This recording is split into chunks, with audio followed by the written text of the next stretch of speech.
From the great outdoors of Alabama comes the Bama Backroads podcast.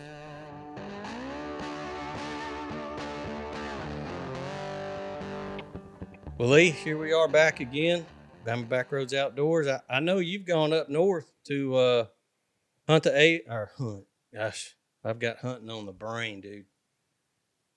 Not a successful hunting either. But anyway, I know you've gone up north to fish the ABT. Y'all got a big tournament up there on one of my favorite lakes. Really, I haven't got to fish that lake in quite some time, but it is one of my favorite lakes up there at Pickwick. Yeah, I mean, Florence, Alabama, man, it's a great lake. Good fishing, good fishery. You got a little bit of everything. You know, with some of these guys from Alabama, that's our only chance to go and catch some of these big brown fish. You know, they got smallmouth that get up in the tail races out on those shell beds, and you never know. You get up there fishing, trying to catch largemouth, and you catch a big old brown fish. That's a bonus. Man, the spots down here I love to catch on the Coosa, but I love to catch them big old smalls up there. Some light tackle, spinning rod, that's a blast. Well, it's not always on that light tackle and spinning rod. They'll give you a handful if you're catching, even sometimes on jigs. You know, you'll get off these deep structures and catch them on a jig, and they'll bow you up and strip drag on 17-pound tests. They're amazing. That is by far one of my favorite freshwater fish is the smallmouth. I wish we had the weather down. I guess it's weather. Is it weather related why we don't have them down here? You know, and I tell everybody, I'm not a smallmouth fisherman. If I catch one, it's on accident. But I love catching them. I mean, I love going and coming to Wheeler, Pickwick, and having a chance to catch these big smallmouth. But I'm not a smallmouth fisherman, and I don't know how to really fish for them. If I catch one, it's an accident. Well, do you know why we don't have those in like the Coosa or even Gunnersville? I know they're in Wheeler, which locks up. No, we do have some in Gunnersville. Oh, do we? Yeah, there's some. And matter of fact, I've caught some. I know a lot of the guys way up going towards Stevenson and on up the river. They catch them up there, and then they catch them down by the dam at Gunnersville. But I've caught some mid-range in that South Saudi. Going on down towards Browns Creek. Bruh. I've caught a few there, not many, but once again, I'm not a smallmouth guy. Yeah, but they do have them there in Gunnersville. That's amazing. Is that more towards the north end of the lake? Well, up north, Stevenson, that is way up north in the river itself. They catch a lot up that way, and then they catch more south. So it's at each ends. Oh. Damn. Yeah, I wasn't aware of that. That's I've never caught one there. I've only caught large heads there. Yeah, they've got a good mixture of them, and like I said, they're starting to kind of grow around the lake a little bit. They're more being caught, but you will occasionally catch a big smallmouth there on Gunnersville. I guess I don't go enough. I'm a Coosa man. 90% of the time, that's me too. You know, I stay when I get to go to the Tennessee lakes. It's either it's a tournament issue or it's a bonus deal. I just get to go fishing. So that's one of those things. Just like Forrest Gump said, you go over there, you never know what you gonna get. That's so true. That's so true. Look, man, what's your game plan for Saturday? Well, I'm going to tell you what my game plan wasn't today. I got over here and I rode and kind of looked at some deeper offshore stuff, and I took those hummingbirds and I was really, really trying to pinpoint some things. And I got probably, I guess, 30, 40 minutes away from my boat ramp, And all of a sudden, I look up from staring at these hummingbirds, and sky's black. Wind changes, cold wind. And I look, and it is 360 me, and it's like on that movie Perfect Storm. Boy, she ain't going to let us out. And it was terrible. I'm talking about terrible. I'm sitting there. I've got a little old pair of shorts on, and I've got my rain gear in the back. But I thought, well, I'll just put my tops on, and I will. I want to give a prompt to Frog Togs. Okay, it rained so hard in a matter of seconds. By the time I got my Frog Togs parka on, it was pouring. And I just put it in the wind trying to get back south where I put in. And the whole time I'm talking about my bilge pumps are running, the floorboard's full of water, and I come and get in the truck and I'm dry. Even no bibs on, just a parka, I'm in good shape. So Frog Togs, thank you so much. Thank you. I appreciate it because I was in a toad strangler today, and I appreciate you keeping me dry. Man, you don't think when you put those on, because look, I had a pair on 2 Sundays ago when it was raining. Rained all day Saturday and most of Saturday night, early into Sunday morning. So where we went hunting, it was still raining. So it rained on us all the way into the blind that we sat in to get out of the rain. Dry. Yeah. I don't know how that works, and I be honest with you, I really don't care. That's the same with me. I'm not a technical guy. I would love to be able to tell you the what do you call that? All the composites that they put in there, and all the layers, and this and that, and all the components that what they use for this. All I know is when I put on Frog Togs, I come home, I'm dry. That's all that matters, man. But because the outside of them's soaking wet, so you're thinking, well, I know my shirt's wet, but it's not. It's dry. That's it. But it's amazing. Made right here in Alabama, if you didn't know. Right there in yes, sir. Arab. Gunnersville, Albertville. Where's it from? Arab, Alabama. Arab. Yeah. I was all around it, but I didn't get there. Yeah, a little bit further up, I believe it's Highway 69. You'd got there. Yeah. I think that's what that highway is. Somebody will email me and tell me that's wrong, but I see them all the time on TV doing their, Major League Fishing. This and that. It's like, hey man, I got that same suit right there. I got it. No, if you got Frog Togs, you're in good shape. Hunting or fishing. Look, man, I've got some gray Frog Togs I keep with my tackle, and I got a camo pair I keep in my bag for hunting. I didn't know they had camo. Yeah, man.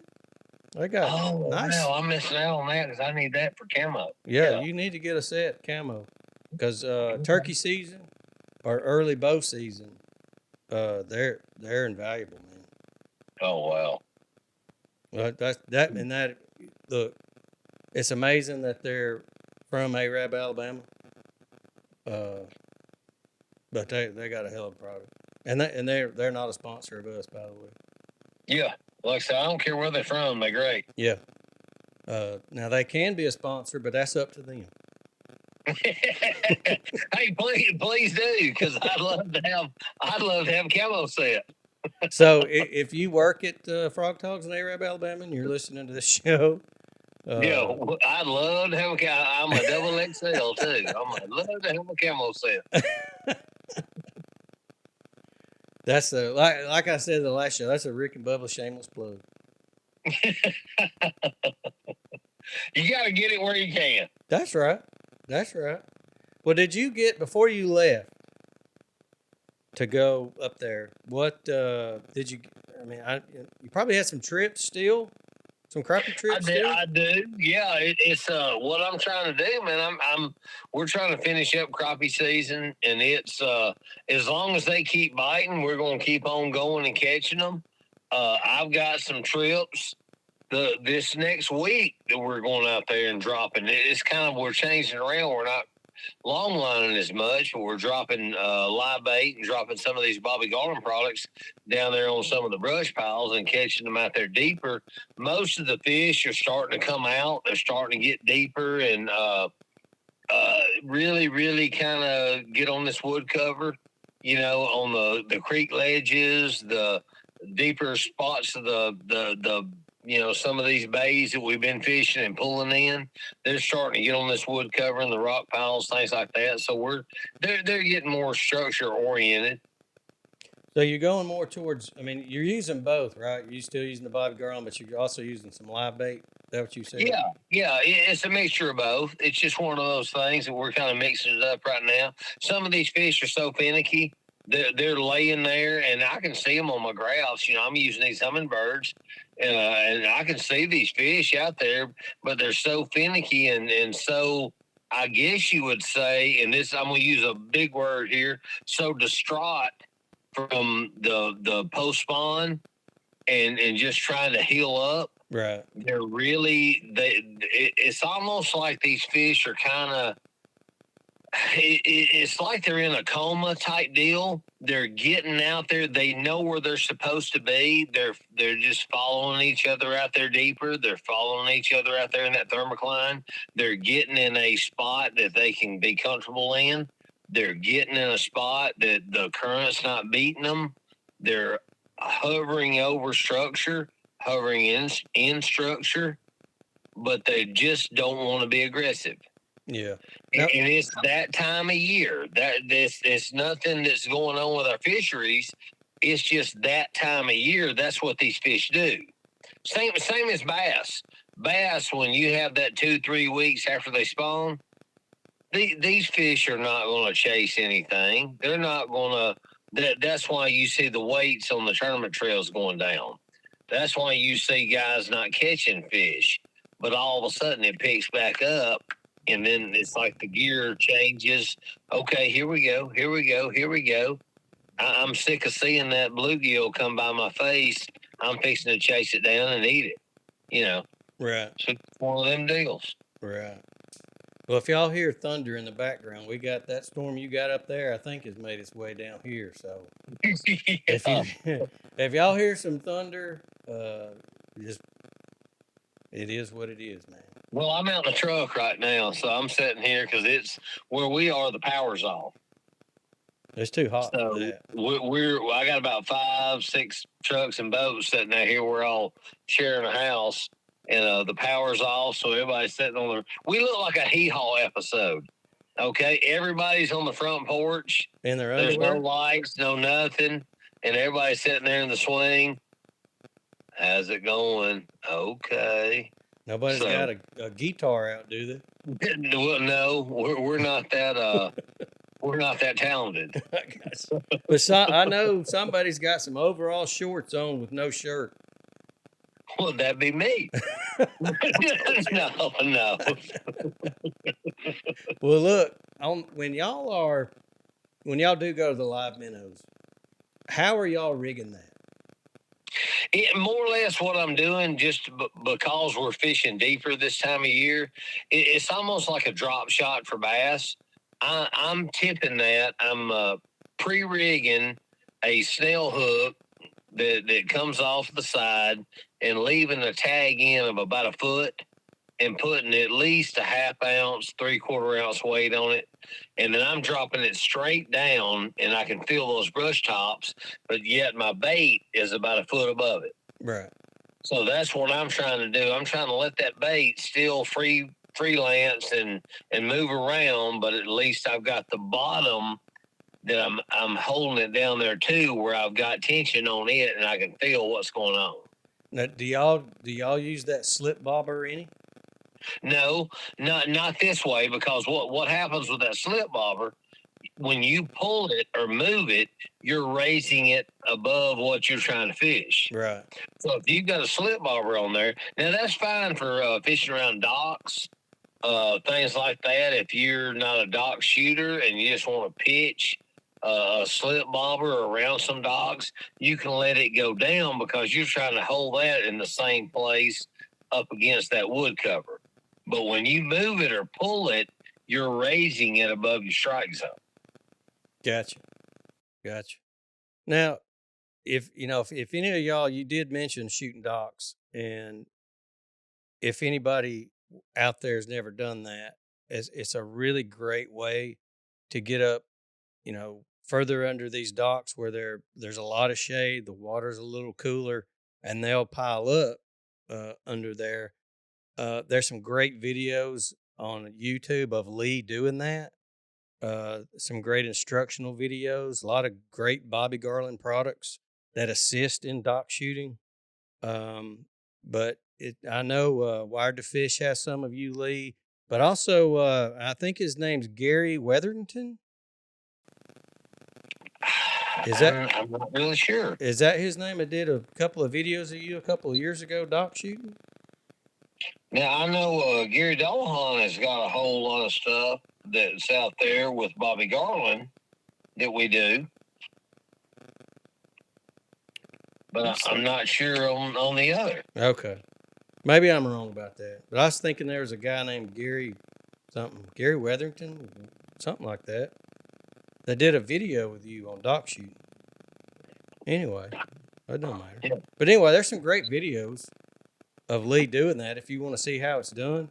Lee, talk a little bit about, since we're on some Bobby Garland products, talk a little bit about some products, what you recommend bait wise on shooting docks, and the little pull tab dock shooter.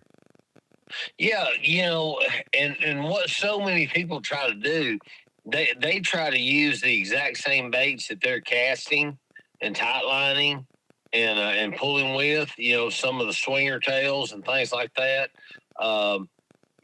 That's not really what you want to use for your dock shooting. The dock shooting is more. It's a free fall type bait that's not going to have a whole lot of tension to it. This is something that you're looking at these docks and looking at these poles where these fish are kind of suspended underneath there. They're not on the bottom. So what you're doing, you're skipping these baits and shooting them into the shadow spots, into the places on some of these dock poles where they're suspending and holding on. I like more of my stinger tails, something like the Baby Shed, Bobby Garland Baby Shed. Baby Shed Swimmer's good. And I love the slab slayers. This is a bait that's a little thicker body bait. It's got a little bit of bulk to it, but it's got a little bitty flat tail off the back that doesn't acquire a whole lot of speed to move this. This is something where you're letting it more or less free fall. So as that bait's free falling through there, what you're doing, you're just kind of quivering it. And when I say quiver, you're giving it a slight shake. You'll skip it through there. It's falling, free falling, coming in a pendulum as you put a little tension on the line, and you give it just a little quiver, that gives that bait just enough action that it looks like a shad that's falling down and just shaking just very gently. And so that's what I'm looking for. I'm not looking for something that's a real powerful thumper tail, a real powerful twisting tail. You want something that looks like, hey, man, something's happened. I'm just kind of eased up on it. I'm just trying to make it, just trying to ease on out of here before I get to eat. And most time, that's what they're looking for. Right. Yeah, it's a lot of fun. It does take some practice to do it effectively. But that pull tab, if you're new to it, that pull tab dock shooter that Bobby Garland has really will help. Well, and that's what I tell so many people. We talked about that this weekend. We had our fish fest at Bucks. And so many people, when I was showing some of our dock shooting techniques and what we do, so many people, they don't realize it. They'll want to grab it by the line in front of the head. They'll want to grab the jig by the head or by the body of the bait. And I tell them, I said, that's fine if you're focused in and you're really paying attention. But what you got to remember is the business end of that jig is still behind your fingers. So when you pull that thing back and you let it go and that hook pops that finger, you're going to know it. And that's where this Bobby Garland it's a pull tab shooter. And what it does, it kind of takes some of that pressure off of you, takes some of the I guess you would say, when you're worried and the anxiety of holding that hook, you pull that pull tab, the hook is in front of you. There's no way it can get you. You skip it under there, and that's what I was saying this weekend. We had our big show. The pull tab dock shooter also has a glitter, a little flash to it. So that helps when you come out from under that dock into the shade and hit the sunlight that's coming in. It puts the flash off. It's like a bass fisherman throwing a spinnerbait in there. He pulls that spinnerbait by a log, hops it up, and lets it fall. That flash is what the fish is looking for. So that's where that pull tab dock shooter helps you with it too. Yeah, it helps me because believe me, I've been stuck with that hook, and that is not pleasant. No, when that hook gets you, you know it. I mean, it feels like a 2x4 stuck in your finger. Yeah. And then you're sitting there wondering, how am I gonna get this out? Yeah. It's not fun. But what's for this next week coming up? What's our Bobby Garland color of the week? Well, you know what it was last week. Yep. I'll give it to you again, but it's not that. It is more of your blue ice. Blue ice has been real good this week. And the green hornet. The green hornet has been a good color for us, and especially on these docks. I don't know why, but it's the blue ice, green hornet. It's something with our water clarity right now that is helping that. I don't have any catchphrase for the green hornet right now, but it's a green hornet. That's a good color. Yeah, that's a real good color, and it's something they can see. You know, they can see that it's still got a little bit of yellow in it, so they can see it. Well, Lee, I know how busy you are up there this week, and I just wanted to take a little time, and I appreciate you talking to us. We're going to let you go and let you get your tackle ready. I know you got the next few days are big for you. So good luck up there and at Pickwick, and bring us home some money. Well, man, I appreciate it. And like I said, it's one of those things we're all, it looks like we rounded up the wagons out here. We got about 6 trucks and boats. We're sitting here at the same house, and everybody's kind of working in tackle. It's been raining, nasty. I'm in the truck, and luckily I had time to talk to you and you guys out there and give you some helpful hints. So hopefully you'll catch some more fish this week. Hopefully I can catch some this week. There you go. There you go. All right, man. I Well, appreciate Lee, it. I'm going to let you go. We're going to bring in Rodney Turner, and we're going to talk about the end of turkey season here in Alabama. Some people had a great year, and some of us didn't, and I say us as in me. I finished the year skunked. Well, at least you got to get out there and get after them. Man, when we went Sunday, we got on 2 birds and never could get either one to commit. Saturday, they were silent. They did not gobble at all. But Sunday, they did start gobbling, but we just couldn't get them to commit to us. So we started chasing them, and it just couldn't get it to work. But look, I love being out there. We saw deer. I saw about 9 does. Saw plenty of hens. Just could not get on the gobblers. But anybody that's been deer hunting in Alabama or turkey hunting, you know how beautiful our woods are, our forests, and it's just nice to be out there. Oh, it is. I mean, and that's the whole thing. It doesn't matter. And I tell people, and we'll go out, and even with my hunts, I've had some of the best hunts I've ever had in my life and never pulled a trigger or drew a bow back. So, I mean, that's what it's about. And I think so many people kind of lose touch on that sometimes. But, man, being in the outdoors and knowing that you have the opportunity to be in the outdoors and knowing that you can get out and go fishing and see wild game, and be a part of what their normal life deal is, that's what it's all about. I agree. I just like being out there. I wish I could have got one, but it just wasn't meant to be this year. And I'm gonna gear up and go next year. So Yeah, I mean that's the whole thing. Hey, when we hang that bow up in the fall or in spring, and our rifle's up, we get to go again next year. that's right. I'm getting ready for deer season already, though. So we'll try to make that happen. Me and my buddies were already saying right now, all right, man, I hope that big one's still around. That's right. I hope a car don't run him over. Yeah, yeah. I hope he stays in the woods. I hope he don't get that phone call. Hey, Lee, that big nine's in the ditch. Man, I tell you what, that was the worst day. Why did you bring that up? That was the worst day. I'm sorry. Jesus. I'm sorry. When they said, I was like, come on, man. You remember that? You brought it up because you do remember it. But it was the day before rifle season came in. Yeah, the day before. I'm Jesus. sorry. My bad.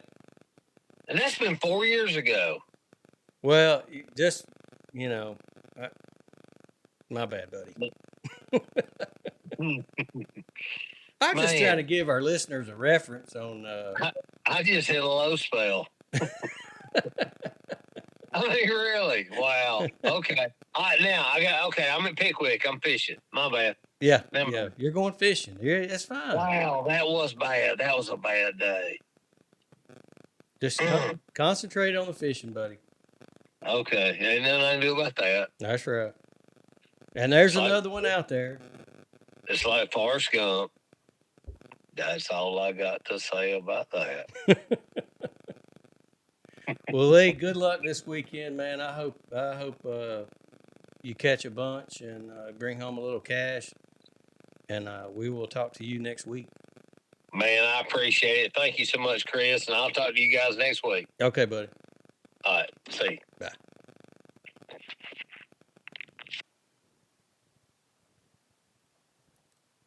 Well, thanks again to my buddy Lee Pitts. I hope he does well this weekend.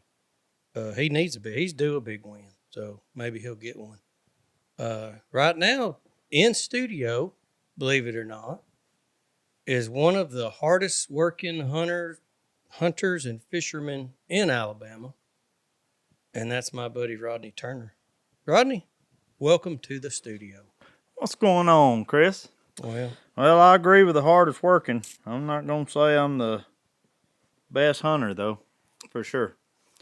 Well, you did better than I did this year in the turkey woods, but you in the turkey woods a lot too. Yeah, I spend a lot of time in the woods trying to figure them out, but there wasn't really much figuring them out this year.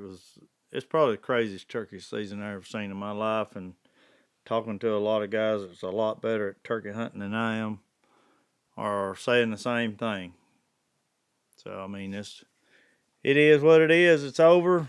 We'll get ready for next year. Well, what do you think, in your opinion, excuse me, was different this year than in previous years? On my particular land that I get to hunt, I believe we have an overpopulation of hens. And when you do that, it just ties all you gobblers up. Once they breed some hens and move on, they got another set of hens, and we've got some pretty smart hens up on our club. They're call shy, especially after the first week or two. And once you go to calling, you got a bird gobbling, and you go to calling, them hens just tuck and run, and they take him with him. So, I mean, about the only thing you can do is an ambush style hunt. I mean, if them hens take him with him, he's not going to leave a live hen that he can see to come look for one he can't see. That's just my observation of what happened this year on our club. Well, do you think that's what happened to us Sunday? That's we had those two hens on either side of that road, and had both of them actually come in our direction, and then they're just gone. Yeah, I believe that's exactly what happens. They know where the gobbler roosts at. Even if he don't gobble on the roost, those hens will jump down real quick and go to him, and cut you off and get him and gone. So I mean that's happened to me so many times this year. It was pitiful. Well, you did get one, and nearly shot me in the back while you're doing it. And I'm just kidding. Well, It was at least 15 yards behind me. well, you was asleep. So I mean, Well, I have said on this program that it's a good thing I've got a good heart, I mean- because you might have had to drag me out by my feet or call in the helicopter. I did everything to do. You was sitting in my spot where all the turkeys come every time. Well, he came. And he did come. He just came behind me. And it just seems like everywhere I go to get out of your way to let you kill your first bird, they come to me. I don't know what happens. It's just the turkey jinx is still in full effect. it's full effect. And I may have to hunt the fall, Or a pen or turkey. go to Piggly Wiggly and get me one out of the freezer. You want to go? Somebody's got one in a pen. I'm telling you, I have got a jinx on me. How many? We saw a bunch of birds this year. Oh yeah. That never one gave me a shot. I never got a gobbler. I'll back up. I got gobblers to answer me and talk to me, but I never got one to do a full strut, call, answer, and come. They just never did play the whole script. Either they answered you and they would go right past you or go away from you. No, and they knew where they left the hens or roosted the hens, and they just never would play the game. I mean, last year, several times you'd get them gobbling and back up, soft call, and purr and cluck, get them come. I mean, they come running just like they're supposed to. This year, gobble their heads off, going away from you, or sideswipe you, or just wouldn't even get close enough to you to where you could even see them, not unless you just ambushed them. Well, I ran into that a couple times because I was sitting in that same spot the next weekend and had one fly down behind me with two hens, and he never would come out to give me a shot, and those two hens kept me locked down. Oh yeah. So, and eventually he just walked off. We got some of the smartest hens I've ever seen up there. If you go to calling, those hens will re-roost. They'll get within 60 yards of where they're hearing you call and re-roost. They will fly back up in the tree and look down until they find where that sound's coming from or calling. And if they don't see a hen, they're gone. They fly off, take the root, they take the gobbler with them, and game over. Well, is that, I know that particular property is really wet and a lot of areas are swampy there. What do you think the reason is for the excessive amount of hens? And I know you hunt deer there too. Do y'all have have you seen a lot of coyotes there or other nest predators? We keep a lot of the predators beat down there. I mean, we don't have a lot of predators. They have a great hatching every year. I mean, you'll see already at the end of this year, I seen a hen that done hatched off, and she had 8 or 10 babies with her already. So that shows you that early breeding season, which the state wanted, it's working. We had the warm weather early. The turkeys was receptive. The gobblers was breeding them, and they already set and nested. So, I mean, once that's done, after the hens quit being receptive to the gobblers, they pretty much just get back together and just go back doing their thing. They might gobble on the roost a couple times. They hit the ground, and it's just feeding. All they care about is feeding, trying to put their weight back on what they lost during turkey season. Now, did you go to West Alabama this year for turkey season? No, I didn't. I never did even go down there. Well, what was it?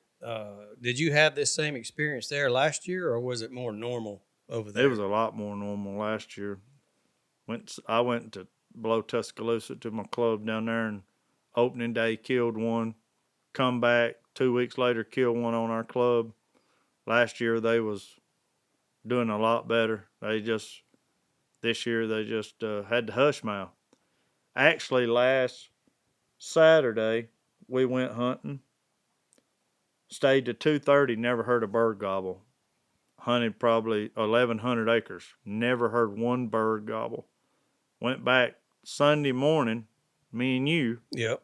and ended up 9 birds gobbling, 9 different birds gobbling, and they would gobble back at you. You could get them to gobble, but you could never get one to come. We called in several hens. We got up and moved one time, and as soon as we moved and got set back up, there was a hen sitting there where we were sitting, calling for us. So I don't know. It's just you can call the hens up, but you just couldn't call no gobblers up this year. They had their favorite spots, and that's where they stayed at. Oh, y'all And got. you get close to them, they'd leave. Yeah, we found that out on top of that hill. Yeah, It's gone. yep. About the only thing you do, just be quiet and see what direction they're going, and get in front of them and get set up and ambush it. Well, I do. And I've seen, because we saw it Sunday, the number of big does y'all got. Oh yeah. Wow. Y'all have got some humongous does there. Yeah, that place is overpopulated with does. When we kill our number of does, everybody kills their limits of does every year, and something about that lake and that low land. It just it's real fertile ground. The does really do well there. 90% of them either have twins or triplets, so we try to keep them thinned as much as possible, and every year it's just another. There's not a deer crossing on that place. There's deer crosses everywhere. There's not deer crossings. Well, I noticed that when we was on that hill up in the woods. There's There were deer crossing tracks, everywhere. Deer paths everywhere. Everywhere. They from wide open cut over to the thickest of bottoms to a swamp that's 10 foot deep in water. There'll be a deer track come out of it. It's crazy. But It's crazy over there. But now that turkey season's over, what you going to turn your attention to? Is more fishing or more getting ready for deer season next year, or both? yeah, I'll be doing a lot of fishing. We're gonna try to ramp up some fishing this year, and I don't think I'll ever go back into competition fishing, no tournaments or nothing. But I think I'm gonna try to get me one of them nice kayaks, and I want to go back to some pond fishing and some paid lakes. I want to go have some fun, fish for fun. I don't want to put money on the line no more. I just want to fish for fun. There you go. The older I get, that's all I care about, is just having fun. Well, that does happen as you get older. But those kayaks, we can get up in places that we weren't able to get up in a bass boat. Oh yeah. Yep. Because how many times have we looked at places in Big Wheels Creek and on Neither Henry that. Yeah, back when I was young, we used to put in at the Dead River Bridge in Cherokee County, where it meets Terrapin Creek, catch some of the biggest bass you ever wanted in your life, and full of crappie. And that's just a part of the river that's untouched. And you just got to put the work in. You got to load that kayak up and pull it down that hill and pull it back up the hill, but it's well worth it. You just make an all-day trip out of it, and you can catch some big bass, and while you're catching your big bass, and you turn them back loose, and you catch a mess of crappie. There you go. So you make a good day out of it. When are y'all going to plant your summer plots? We're going to plant some more soybeans. We already sprayed the spots. We got several clover fields we're going to leave, but we're going to plant about 5 or 6 2 or 3 acre plots of beans. So in June, or y'all going to do it at the end of May? Or? No, he'd probably be here in the next month. Yeah, we'll probably next couple of weeks probably. We already sprayed them with some spray and killed the grass, so we'll go in there and turn it up and plant them in the next couple of weeks. There you go. All right. So, well, if anybody needs a good HVAC man, I know a guy. No, you don't. You know a good electrician. Look, I've been dying at my house. And And that's usually the way it works is when you need your air conditioner, it Yeah. it don't work. Hottest weekend in the year so far. And so my buddy come out here and hooked a brother up and got me going at least for a little bit until I can get somebody out here. Because right now, everybody's booked up. Everybody's having problems. But Rodney, man, I appreciate you coming out here and helping me with that. I appreciate you coming on the show. We'll do this again when you catch them big bass, or you and I go catch some big bass. I do have some kayaks out here. There you go. But they're not real. You'll be sitting in the water all day. Or if somebody's got a big pond they want us to come catch some big ones out of, just let us know. Yeah, now if somebody out there does have some bass that are just bothering you, and that you want them out of your lake, y'all just call us. Send us an email, and the backroadsinfo at gmail.com. That's right. And we'll come take care of your problem. That's right. But thanks for listening. We really do appreciate it. Everybody that's followed us, we thank you. And if you don't mind, hit that follow button or hit the like button. And if you got a question for Rodney, I'm telling you, this guy's got more information in his head and more years of being in the woods and on the water than anybody I know. So if y'all got a question for Rodney, you'd like to ask him his opinion on something, he'll be glad to help you out. If you got a question for Lee about fishing, just shoot us an email. It's the backroadsinfo at gmail.com. And again, thank you guys for listening, and we'll talk to y'all next week. See y'all.